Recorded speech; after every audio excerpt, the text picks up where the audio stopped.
ఈరోజు rose day కాబట్టి మీకు ఏ రోజ్ కావాలో చెప్పండి, ఓకేనా? ఇవి కావాలా, ఈ కలర్స్ కావాలా? ఇలా నడుచుకుంటూ పోతే చాలానే ఉన్నాయి. చెప్పండి మీకు ఏ రోజు కావాలి. మా ఊళ్ళకైతే మాత్రం పింక్ అంటే చిరాకు. పింక్ పేరు చాలు పీకి పిసికేస్తానంటారు మా వాళ్ళు. ఏది కావాలి చెప్పండి. ఇప్పుడు ఇలా అక్కడికంటే వెళ్ళాలన్నా వల్ల అది కానీ దూరం పెడతాం. రోజ్ డే కదా, ఏ రోజు కావాలో.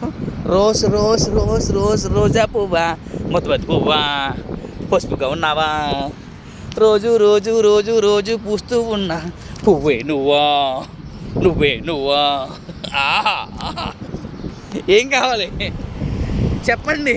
రోజ్ డేకి మీకు ఏ ఫ్లవర్ కావాలో కామెంట్ పెట్టండి. పక్కా మీ కామెంట్కి అదే ఫ్లవర్ కామెంట్ పెడతారు రిప్లై, ఓకేనా? చూస్తారా? ఇక చూడండి, ఇంకా ఉన్నాయి. చూసుకుంటూ పోతే కడదాకా బోల్డ్ ఉన్నాయి, ఇలా వస్తే బోల్డ్ ఉన్నాయి. పెట్టేయాలి కామెంట్.